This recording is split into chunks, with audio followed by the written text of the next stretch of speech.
Exchange-traded fund assets in the Australian market are set to finish above the $14 billion mark by the end of 2014.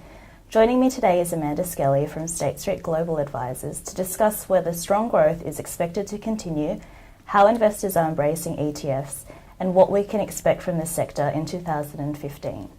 Welcome, Amanda. Thanks for having me, Christine. What were the main developments we saw in the Australian ETF market throughout 2014?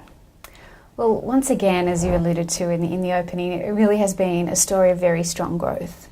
As you mentioned, I think we'll race through the $14 billion mark, and I suspect that the growth will continue. But if we look at some of the main drivers to where that growth is coming from, we sort of see four main areas. Firstly is the use of international equity ETFs within a portfolio. It has been where the majority of flows have gone. Around 40% of the flows this year have actually gone to international equity-based ETFs. So investors are really, and advisors are actually embracing ETFs to get that simple, low-cost exposure to offshore markets. Secondly, it's been a year of product development. So it actually started fairly subdued, and 2013 was relatively subdued. But in the second half of this year, we've seen a rush of new products come to market. So if we look at the types of products that are now newly available, we have SPY, the Spider S&P 500, which is the world's largest ETF and the oldest ETF. And really that has signified that Australia's really hit its stride in terms of being a serious ETF industry. Secondly, we've seen a range of new income-focused ETFs, and they're ETFs that look to tap into the local market in addition to the global market. And then thirdly, we've seen a range of new core international equity beta ETFs. So again, providing low-cost diversified exposure to international markets. Another interesting development has been, again, the increased use of ETFs on APLs, and also advisors using platforms to access ETFs, which is something that we've seen over the last couple of years, but we've really seen that growth speed up this year. I think one really encouraging thing about the increased use of ETFs on APLs is that there are a lot of new due diligence processes and advisor accreditation programs that are available. And this is provided by the ETF issuers like ourselves, but also some of the research firms. And so what that means is where things were very much structured around managed funds or direct stocks, advisors now have new programs and tools that they can tap into to understand how to use ETFs within their business. And then lastly, model portflitfolios. We have seen more ETFs used within model portfolios, and what we've seen happen this year is advisors and dealer groups are getting a little bit more targeted on how they're using an ETF and a model portfolio. And one of the ETFs that we offer, a Spider Global Real Estate ETF, it's actually been the one that has surprised us in that ETF appears in a lot of model portfolios. So again, looking for a particular exposure and using that to sort of build out the model portfolio suite. Great. And do you think ETFs are now part of the mainstream, and are the drivers still the same for their take-up? Mainstream. It's certainly getting there. If I think there's been some comments made around ETFs that they are one of the greatest investment inventions over the last 25 years, which is, wow, maybe there's been some others, but certainly ETFs have really changed the way that we've invested.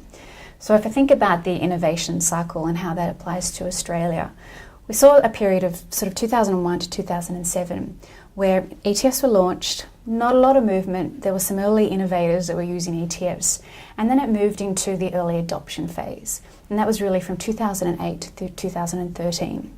And the early adopters were some of the independent financial advisors, some of the aligned advisors, but more importantly, the SMSF trustees. 2014 was a bit of a turning point in my view. And that's where we saw more and more financial planners, whether they're aligned or independent, really embrace ETFs. Now, they may not use ETFs, but they're considering them as part of the investment opportunity set, which is a really great sign that ETFs have really become closer to mainstream. And I think that mainstream question over the next 3 years, that will continue to gather speed. So yes, we're certainly heading into the mainstream area. Great. And tied into that, how do you think the education efforts are going? Do you think at this point most Australian investors are familiar with what an ETF is? No, I don't, unfortunately. I think we've still got a long way to go, and we'll probably be having this conversation for several years to come. If I rate how we are going as an industry in terms of our education efforts, I'd have to honestly say probably 7 out of 10. This time last year would have put us at 6 out of 10, and this time next year I hope to see us at 8 out of 10. Some of the interesting developments that we've seen this year really move our efforts along are helping advisors communicate the value of ETFs to their clients. And what that's really been about is very simple, clear messaging. Let's not make ETFs sound more complex than they are. There's some really strong messages that advisors can take to their clients to show the value of having an ETF in a portfolio. And I think, secondly, one of the greatest developments on the education side is helping advisors really understand how to use ETFs in a portfolio with managed funds and direct stocks. So we always say it's not an either-or conversation. But now there are a range of tools to help advisors understand, okay, how do I blend an ASX 200 ETF with my 2 high-conviction active managers? So we've been doing a lot of work here at State Street, and a lot of the other ETF providers have been doing that also. Liquidity still comes up as an area of concern for those first-time users of ETFs. Are there still certain issues stopping advisors from adopting them? Yes, liquidity, it does come up. It's coming up less and less, I have to say, although I think, again, that's one that we'll see raised in the years to come. The reality is a lot of the ETFs that trade on the ASX, whether it's if you're accessing via a broker or a platform, they don't look like a CBA or a BHP. There isn't as much depth as you would see there. That's changing as ETFs get more liquid on the ASX. But what we say to those first-time users who are worried about sort of what their screen may look like or how prices may be set is start small. Try one ETF. Get comfortable with how the trading works and how it looks from a reporting perspective. And that seems to work for many advisors who do start small, and often we see them come back for more. So, looking into the new year, what are your expectations for the Australian ETF sector in 2015? Well, I was very conservative last year. I actually thought we'd end this year at just over 13 billion. So the fact that we're blowing through 14 has been really, really exciting. So taking in sort of the latest trends in growth and usage, I actually think that we're going to crack the $20 billion mark next year, which will be huge development. We were only at 10 billion a year ago. Underpinning that growth is really some of the trends that we've talked about today. You know, broader adoption by advisors, more uses on APLs and in model portfolios. From a product standpoint, we'll be seeing probably more innovation in the areas of international equities. So I think that will be another driver of growth. And education, again, the constant that we've talked about, you'll see more and more programs sort of be launched by a lot of the issuers. For example, we've launched a new advisor microsite, which has a dedicated section for webinars, tools, videos that advisors can use with their clients. So I think we're going to see more of that underpinning the growth. And you touched on this earlier. What kind of ETFs do you think we'll see come to market? Yeah, so if I reflect on what's happened in the second half of the year, we've seen international, we've seen some advanced beta or smart beta, or however you want to frame that these days. That's, I think, what we're going to see most of the focus on next year. More international. It's certainly where the interest is.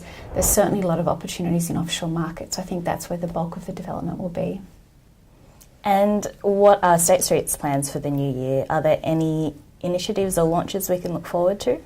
Always new launches. We're always planning new product ideas. So we're gathering some feedback at the moment. Nothing's been set in stone, but you can certainly expect that we'll have more product to market next year. And again, really just drawing out that education theme. We've got some plans for some more interactive education tools that advisors can really use with their clients. Great. Well, thank you so much for your time, Amanda. Thanks for having me.